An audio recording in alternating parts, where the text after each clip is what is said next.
నమస్కారం వార్తలకు స్వాగతం. ముందుగా ముఖ్యాంశాలు. మంత్రి పొన్నం ప్రభాకర్ ప్రెస్ మీట్, పలు అంశాలపై వివరణ.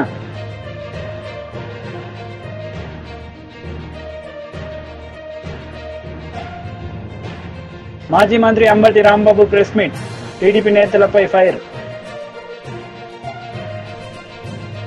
మంత్రి పొన్నం ప్రభాకర్ మీడియా సమావేశం నిర్వహించారు. ఈ సందర్భంగా పలు అంశాలపై ఆయన మాట్లాడారు. మా గౌరవ ముఖ్యమంత్రి గారు మిమ్మల్ని అడుగుతా ఉన్నారు. కేంద్ర మంత్రి అయిన హైదరాబాద్ నుంచి మొత్తం యావత్ తెలంగాణకు ప్రాతినిధ్యం వహిస్తా ఉన్నారు. రండి, మా మంత్రివర్గంతో మనందరం కూర్చొని రాష్ట్ర అభివృద్ధికి సంబంధించి ఒక ప్రణాళిక చేసుకుందాం. గతంలో ఆ ప్రభుత్వానికి అటువంటి ఆలోచన లేదు కావచ్చు, మీకు కూడా అటువంటి ఆలోచన లేదు కావచ్చు అని చెప్పినాం. మీరు కేంద్ర మంత్రి అయిన తర్వాత హైదరాబాద్ ఇన్ఛార్జ్ మంత్రిగా మిమ్మల్ని గౌరవంగా కలవడానికి వచ్చిన హైదరాబాద్ సంబంధించిన అభివృద్ధిలో సహకారం అడిగినాం. కానీ ఇక జిహెచ్ఎంసీ ఎన్నికలు దగ్గరికి వస్తున్నాయని రాజకీయ ఆట కోసం హైదరాబాద్ను విమర్శిస్తే మన ముఖం మీద మనం ఉమ్మేసుకున్నట్టే. హైదరాబాద్ బ్రాండ్ ఇమేజ్ కాపాడడానికి, హైదరాబాద్ అభివృద్ధి చేయడానికి, హైదరాబాద్ ఈ జిహెచ్ఎంసీ 10 నుంచి ప్రాతినిధ్యం వహిస్తున్నటువంటి పార్లమెంటు సభ్యుడిగా, కేంద్ర మంత్రిగా, కేబినెట్ మంత్రిగా హైదరాబాద్ ప్రయోజనాలకు, హైదరాబాద్ ప్రజల సమస్యల కొరకు, హైదరాబాద్ అభివృద్ధి కొరకు ఏం చేసారో చెప్పమని సందర్భంగా బహిరంగంగా నేను ప్రశ్నిస్తా ఉన్నా. మేము ఇలా కాంగ్రెస్ పార్టీ పక్షాన అవేం లేకుండా గత 6 నెలల కింద నుంచి రాగానే మొత్తం హైదరాబాద్ నుంచి మొత్తం నిర్లక్ష్యం చేసినట్టుగా, అభివృద్ధి కుంటుపడ్డట్టుగా, అంతకుముందేమో కుందేళ్ళే కురుకుతురే మేము తాబిళ్ళేక నడుస్తున్నట్టుగా మాటలు మాట్లాడుతూ ఉన్నాడు. అసలు మీకేమైనా కనీసం సోయి హైదరాబాద్ సహకారం అందించాలి. నేను చెప్పిన ఒక మాట, హైదరాబాద్ ఒక చారిత్రాత్మకమైనటువంటి historical city, like compare to Istanbul. ఇక్కడ మీరు చేయదలుచుకుంటే చార్మినార్ కావచ్చు, గోల్కొండ కావచ్చు, లేకపోతే అనేకమైనటువంటి పురాతనమైన ఆర్కియాలజీ, హెరిటేజ్కి సంబంధించిన ఉన్నాయి. ఆ సంబంధిత శాఖ మంత్రిగా ఉండి కూడా ₹1 తీసుకొని రాకపోతే మీరు, ప్రత్యేకించి విభజన హామీలకు సంబంధించి లేకుండా హైదరాబాద్ నగర అభివృద్ధికి సంబంధించి కేంద్ర పట్టణాభివృద్ధి శాఖ తరఫున ₹1 అయినా ప్రత్యేక నిధి తీసుకొచ్చినారా?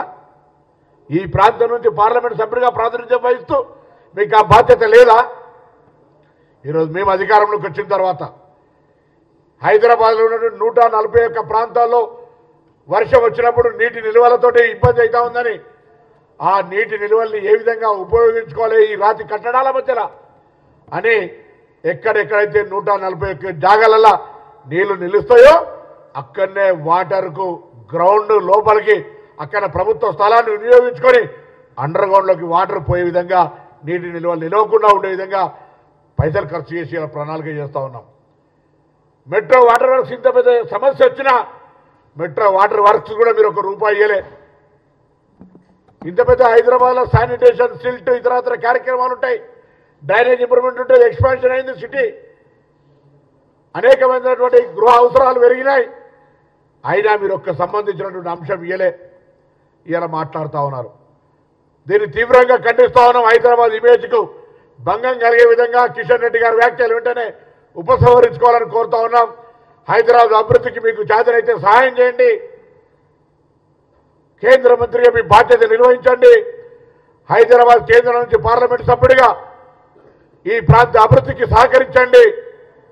రాష్ట్ర ప్రభుత్వం నుంచి గౌరవ ముఖ్యమంత్రి గారు కావచ్చు, ఇక్కడ ఉన్నటువంటి రాజకీయాలకు అతీతంగా ఇన్ఛార్జ్ మంత్రిగా మీ దగ్గరకు వచ్చి ఇక్కడ సమస్యలు చెప్పడానికి సిద్ధంగా ఉన్నామనేటువంటి మాట చెప్తా ఉన్నాం. మీరేం చేయరు. ఎన్నికల రాజకీయం కొరకు, వాతావరణాన్ని కలుషితం చేయడానికి, లబ్ధి పొందడానికి రాజకీయంగా తప్ప.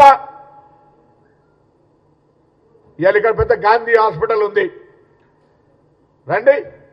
హాస్పిటల్ మళ్ళీ సరైన విధంగా ఇంకా ప్రజలకు సేవ చేసే విధంగా ఉస్మానియా హాస్పిటల్ ఉంది, నిమ్స్ హాస్పిటల్ ఉంది. రండి, ప్రభుత్వ పరంగా వైద్యాన్ని హైదరాబాద్ ప్రజలకు దగ్గరగా తీసుకుపోయేటువంటి ఒక ప్రయత్నం చేద్దాం. ఒక ప్రత్యేక ప్యాకేజీ ఇదండి. హైదరాబాద్ ఆహ్లాదకరంగా ఉండాలి. పార్కుల అభివృద్ధికి సంబంధించి, ఎంటర్టైన్మెంట్కి సంబంధించి రండి, ఒక ప్రత్యేక ప్యాకేజీని తీసుకురండి. హైదరాబాద్ ఐటీ రంగంలో అభివృద్ధి చెందుతూ ఉంది. పెరుగుతున్నటువంటి అవసరాలు రవాణా సౌకర్యానికి అనుగుణంగా ఇన్ఫ్రాస్ట్రక్చర్ క్రియేట్ చేసుకోవడానికి ప్రత్యేక నిధులు ఇవ్వండి. హైదరాబాద్ మీద శ్రద్ధ ఉంటే అవేం చేయకుండా ఊరికేనే మాట్లాడితే ఎవరు చూస్తూ ఊరుకోరు. నేను అడుగుతాను మళ్ళొక్కసారి, కేంద్రము 10 సంవత్సరాలుగా కాంగ్రెస్ పార్టీ ప్రశ్నిస్తూ ఉంది. ఇలా భారతీయ జనతా పార్టీ ప్రతినిధిగా మీరు ఇక్కడ ఉన్నటువంటి పరిస్థితుల్లో 10 సంవత్సరాలుగా తెలంగాణకు, అందులో హైదరాబాద్కు మీరు ఏం తెచ్చిరో చెప్పండి. కాంగ్రెస్ పార్టీ ప్రశ్నిస్తూ ఉంది కిషన్ రెడ్డి గారిని. హైదరాబాద్ అభివృద్ధికి స్థానిక పార్లమెంట్ సభ్యుడిగా, మంత్రిగా హైదరాబాద్ను అభివృద్ధి చేయడానికి అవకాశం వచ్చినటువంటి శాఖను గత 5 సంవత్సరాలు నిర్వహించినటువంటి మీరు ఏం చేసినారో చెప్పండి. ఉపాధి అవకాశాలను మెరుగుపరిచే స్కిల్ డెవలప్మెంట్కి ఏమైనా స్కీమ్ తెచ్చిండ్రా? ఇన్ఫ్రాస్ట్రక్చర్ క్రియేట్కి ఏమైనా స్కీమ్ తెచ్చిండ్రా? ఉమెన్ ఎంపవర్మెంట్కి ఏమైనా స్కీమ్ తెచ్చిండ్రా? మైనార్టీ ఎస్సీ బీసీ వెల్ఫేర్కి ఏమైనా తెచ్చిండ్రా? ₹1 తేని మీకు హైదరాబాద్కు నిర్లక్ష్యానికి గురైందనేటువంటి హక్కు ఉందా అని అడుగుతా ఉన్నాం. స్మార్ట్ సిటీలో లేదు, అమృత్ పథకంలో లేదు, స్పెషల్ ప్యాకేజీలో లేదు, ప్రాజెక్టు వైజ్ లాభం చేసేది లేదు. హైదరాబాద్ ప్రజలకు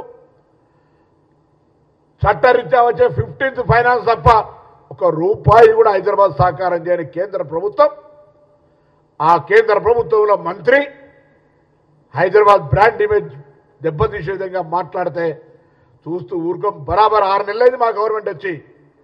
6 నెలల హైదరాబాద్లో అనేక సందర్భాల్లో జిహెచ్ఎంసీ లేదా హైదరాబాద్ కలెక్టరేట్ సమీక్షలు చేసి అనేకమైనటువంటి అంశాలకు సంబంధించి పారదర్శకంగా ప్రజల ఆకాంక్షలకు అనుగుణంగా ప్రజాపాలనతో మా ప్రభుత్వం ముందుకు పోతా ఉంది.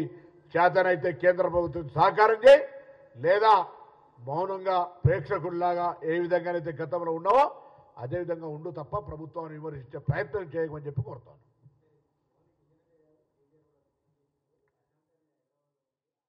YCP leader Ambati Rambabu media సమావేశం నిర్వహించారు. ఈ సందర్భంగా పలు అంశాలపై ఆయన మాట్లాడారు. ఇంటింటికి వెళ్ళి ఒకచోట 4 పిల్లలు కనబడితే అమ్మ నీకు 15,000, నీకు 15,000, నీకు 15,000, నీకు 15,000, నలుగురికి 60,000 వచ్చేస్తాయి గుద్దేని సైకిల్ మీద అని సైకిల్ వేసుకెళ్ళి చెప్పాడు ఆయన. ఇంటింటికి వెళ్ళి ప్రచారం చేశారు. శభాష్, తప్పు లేదు. మీరు మేనిఫెస్టోలో పెట్టారు, వాగ్దానం చేశారు, సూపర్ 6లో పెట్టారు, ప్రచారం చేసుకున్నారు, ఓట్లు వేసుకున్నారు, అధికారంలోకి వచ్చారు. ఏం చేయాలి ఇప్పుడు? అమలు చేయాలా లేదా? అమలు చేయాల్సిన బాధ్యత మీకుందా లేదా? రాత్రేనండి GOMS 29 రిలీజ్ చేశారు. అంతేగా GOMS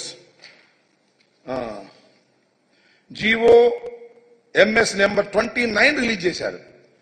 దానిలో ఏమి రాశారో, ఏమి జీవోలో ఇచ్చారో రాష్ట్ర ప్రజానీకం తెలుసుకోవాలని ఈ సందర్భంగా మనవి చేస్తున్నా. దానికోసమే ప్రత్యేకంగా చెప్పడం కోసం ఈ ప్రెస్ మీట్ పెట్టామని కూడా మనవి చేస్తున్నాం వైఎస్ఆర్ కాంగ్రెస్ పార్టీ తరఫున. ఆ జీవోలో ఉన్నటువంటి అంశాలు ఒక్కసారి హైలైట్ చేద్దాం. చూడు, ఆ పైన ఉన్నాయి చూడండి. As a part of government issued flagship program, the government under Talliki Vandanam scheme is providing financial assistance of 15,000 rupees per annum, shabash, to each mother or recognized guardian who is below poverty. Sorry, adi below. Each mother, not each student. Prati talliki 15,000 రూపాయలు ఇస్తారు. ఎలాగా? జగన్మోహన్ రెడ్డి గారు ఎలా ఇచ్చారో అలాగే ఇస్తారు. ఒక తల్లి 2 బిడ్డల్ని స్కూలుకు పంపితే 30,000 ఇవ్వరు. 3 పిల్లల్ని పంపితే 45,000 ఇవ్వరు. 4 పిల్లల్ని పంపితే 60,000 ఇవ్వరు. ఎంతమంది పిల్లల్ని పంపినా 15,000 రూపాయలే ఇస్తారు. ఏంటిది? What is this? ఇది సూపర్ 6 కాదే? సూపర్ మోసం కాదా అని అడుగుతా ఉన్నా. ఇది తల్లికి వందనమా? కాదే. తల్లికి మోసం కాదా అని అడుగుతా ఉన్నా నారా చంద్రబాబు నాయుడు గారు. అదేవిధంగా కూటమి నాయకులు ఆలోచన చేయమని మనవి చేస్తున్నా. ఇవాళ మీరు చేసినటువంటి పని ఎంత దారుణమైనటువంటి అంశం అంటే, ఎంతమంది ఉన్నారండి తల్లులు ఈ రాష్ట్రంలో? మా లెక్క ప్రకారం లాస్ట్ టైం ఇప్పుడు పెరిగుంటారు 42,61,965 మంది తల్లులు 2023లో ఆ తల్లుల ఖాతాల్లో జగన్మోహన్ రెడ్డి గారు వేశారు. 6,392 కోట్ల రూపాయలు ఆ రోజున వేయటం జరిగింది. అంతమంది తల్లుల్ని మోసం చేయటం కాదా అని అడుగుతా ఉన్నా నారా చంద్రబాబు నాయుడు గారు. అసలు నాకు తెలియక అడుగుతలే. ఇచ్చిన వాగ్దానాన్ని నిలబెట్టుకుంటే ఆయన నారా చంద్రబాబు నాయుడు ఎందుకు అవుతాడు? మరి ఎవరో అయ్యేవాళ్ళు. నేను చాలా సందర్భాల్లో చెప్పా, గతంలో కూడా ఎన్నికలకు ముందు, ఇచ్చిన ప్రతి వాగ్దానాన్ని నిలబెట్టుకున్న మొనగాడు జగన్మోహన్ రెడ్డి. ఇచ్చిన ప్రతి వాగ్దానాన్ని తుంగలో తొక్కిన మోసగాడు నారా చంద్రబాబు నాయుడు అని మనవి చేశాను. ప్రజలు మరి రిసీవ్ చేసుకోలేదో, మరి ఏం జరిగిందో మాకు తెలియదు. కానీ నాకు తెలియగలుగుతాను, ఆయన చంద్రబాబు నాయుడు గారు ఇంత పచ్చి మోసం రాష్ట్రంలో నువ్వు చేస్తున్నావంటే ఏం చెప్పాలని నేను అడుగుతా ఉన్నా. ఇది చంద్రబాబు నాయుడు గారికి అలవాటే, కొత్త ఏం కాదు. అలవాటు పడిన వ్యక్తే, మోసం చేయటంలో బాగా అలవాటు పడినటువంటి వ్యక్తి. రైతులకు రుణమాఫీ చేస్తానని చెప్పి రుణమాఫీ ఎగ్గొట్టినటువంటి వ్యక్తి. దీనికి సమాధానం చెప్పవలసినటువంటి బాధ్యత కూటమికి ఉంది అని మనవి చేస్తున్నాం. ఇంత పచ్చి మోసాన్ని ఎలా ప్రజలు భరిస్తారో చెప్పాలి. ఇలాంటి తప్పుడు వాగ్దానాలు ఇచ్చి నేను చెప్తున్నా, జగన్మోహన్ రెడ్డి గారు ఏం చెప్పారు అమ్మఒడి కార్యక్రమంలో? అయ్యా, అమ్మఒడి సక్సెస్ఫుల్ గా అమలు చేశాం, మళ్ళా అమలు చేస్తాం. ఇంతకుముందు 15,000 ఇస్తున్నాం, ఇప్పుడు 17,000 ఇస్తాం అని తన వాగ్దానంలో చెప్పాడు, మేనిఫెస్టోలో. ఎందుకంటే రాష్ట్ర ఆర్థిక పరిస్థితి తెలుసు, జగన్మోహన్ రెడ్డి గారికి తెలుసు, చంద్రబాబు నాయుడు గారికి తెలుసు. కానీ చంద్రబాబు నాయుడు గారు అంటే పని అయిపోయింది, పర్లేదు అని మీకు తెలుసు కదా. చాలా సామెతలు ఉన్నాయి. రేవు దాటిన తర్వాత బీజేపీ లీడర్ మీడియా సమావేశం నిర్వహించారు. ఈ సందర్భంగా పలు అంశాలపై ఆయన మాట్లాడారు. వర్గ సమావేశం, శాసనసభ ఎన్నికలు జరిగి ఈ రాష్ట్రంలో కొత్త ప్రభుత్వం ఏర్పడినటువంటి తర్వాత, అదే రకంగా పార్లమెంట్ ఎన్నికలు జరిగి, సార్వత్రిక పార్లమెంటరీ ఎన్నికలు జరిగి, మూడోసారి భారత ప్రధానిగా నరేంద్ర మోడీ గారు ప్రధానమంత్రి అయినటువంటి తర్వాత తెలంగాణ రాష్ట్ర భారతీయ జనతా పార్టీ మొదటిసారిగా రాష్ట్ర కార్యవర్గ విస్తృత సమావేశాన్ని రేపు ఏర్పాటు చేయడం జరిగింది. దీంట్లో ముఖ్య అతిథులుగా కేంద్రం నుంచి ధర్మేంద్ర ప్రధాన్ గారు, మానవ వనరుల శాఖ మంత్రి రాబోతున్నారు.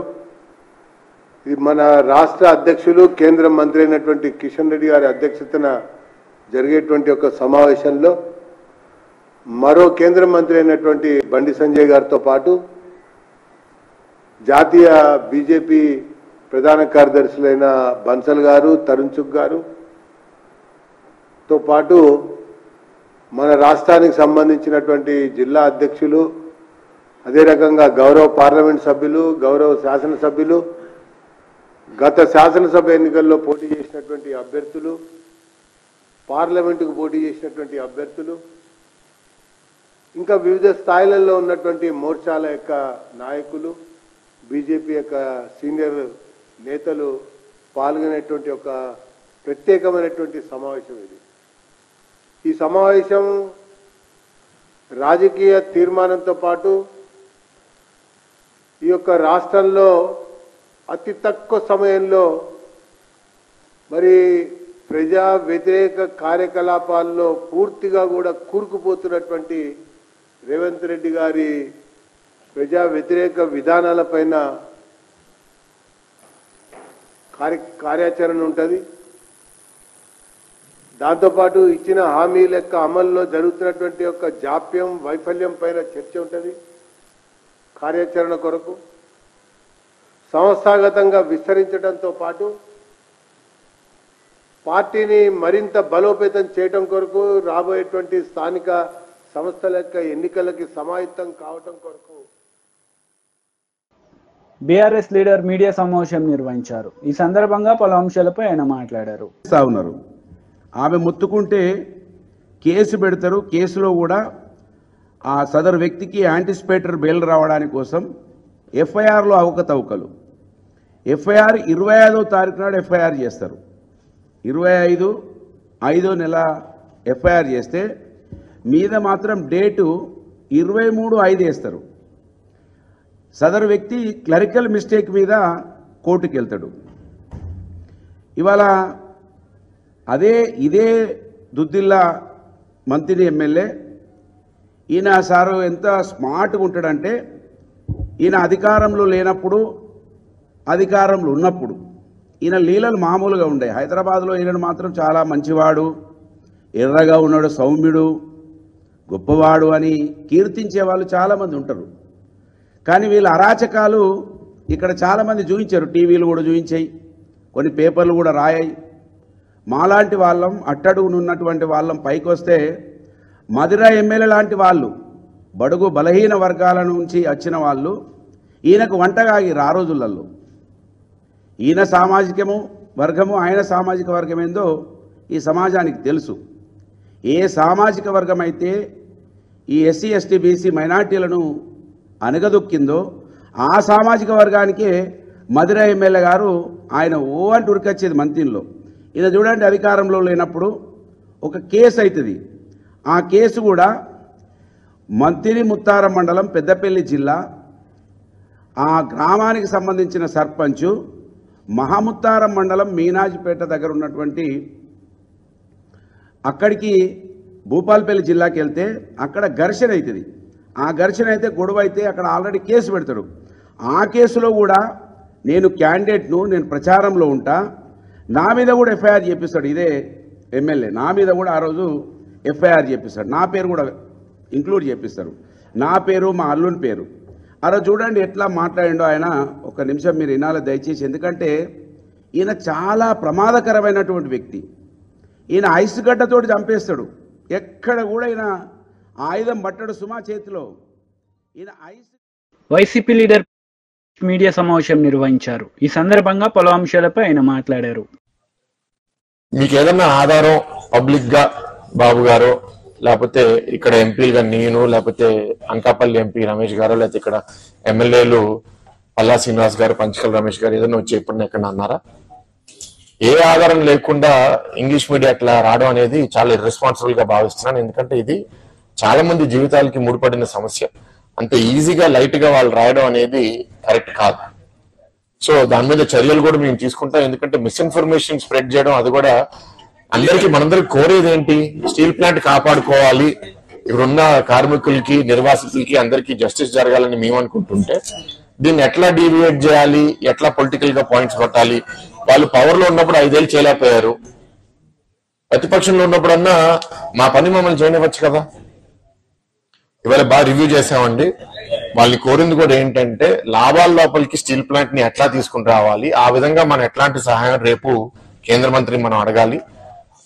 ఏదైతే సపోర్ట్ వాళ్ళు చేయగలిగితే మనకి వేరే వేరే సోర్సెస్, ఇందాక పల్లా గారు కూడా చెప్పారు, ఆ సోర్సెస్ నుంచి ఫండ్స్ అన్ని మనం తీసుకొచ్చి ప్రొడక్షన్ కెపాసిటీ పెంచుకోగలగాలి. ఇప్పుడు ఇంచుమించు హాఫ్ ప్రొడక్షన్ కెపాసిటీలోనే ఉన్నాము. ఫుల్ కెపాసిటీకి వెళ్తేనే మనకి మంచి లాభాలు వస్తాయి, మనం ఈ అప్పు కూడా తీర్చుకోగలుగుతాము. అండ్ ఆ ప్రైవేటైజేషన్ డిస్కషనే ఆగిపోతుంది. అప్పుడు ఇక్కడ అన్ని సమస్యలు, జీతాల సమస్యలు అవనివ్వండి, లేకపోతే నిర్వాసితుల సమస్యలు అన్ని మనం పరిష్కరించగలుగుతాం. కానీ దీనికి చాలా కమిట్మెంట్ కేంద్ర ప్రభుత్వం నుంచి కావాలి. కాబట్టి రేపు మీటింగ్ లో చాలా స్పష్టంగా కేంద్ర మంత్రికి కూడా ప్రజెంట్ చేయాలని వాళ్ళ టీంతో కూడా మాట్లాడడం జరిగింది. మనం రేపు ఈ సహాయం కేంద్ర ప్రభుత్వం ఇచ్చిన తర్వాత ఎట్లాంటి లాభాలు రాబోతున్నాయి, అప్పట్లా ఇవ్వబోతున్నాం అనే నమ్మకం మనం సృష్టించగలిగితే ఇంకా మనకి తొందరగా సహాయం వస్తుందని నేనైతే నమ్ముతున్నాను. టీం కూడా మీ అందరికీ చెప్తున్నాను, చాలా మంది అపోహలు కూడా సృష్టిస్తున్నారు, ఇక్కడ పనిచేయరని, లేకపోతే ఇక్కడ టెక్నికల్ నాలెడ్జ్ లేదని. అది మాత్రం మీటింగ్ లో నాకు అర్థమైంది ఏంటంటే అక్కడ ఉన్న కొందరు హెచ్ఓడీస్ కూడా చాలా కమిటెడ్ గా ఉన్నారు. అండ్ ఈ ప్లాంట్ లో వర్కర్స్ కూడా చాలా బాగా పనిచేస్తున్నారని ఒక బయట నుంచి వచ్చిన ఆఫీసర్ కూడా చెప్పారంటే నాకు చాలా సంతోషంగా ఉంది.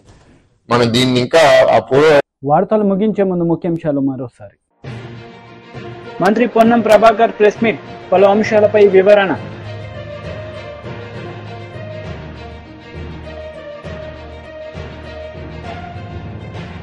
మాజీ మంత్రి Ambati Rambabu press meet, TDP నేతలపై ఫైర్. ఈ వార్తలు ఇంతటితో సమాప్తం. తిరిగి ప్రసారమయ్యే వార్తల్లో మళ్ళీ కలుద్దాం. అంతవరకు సెలవు. నమస్తే.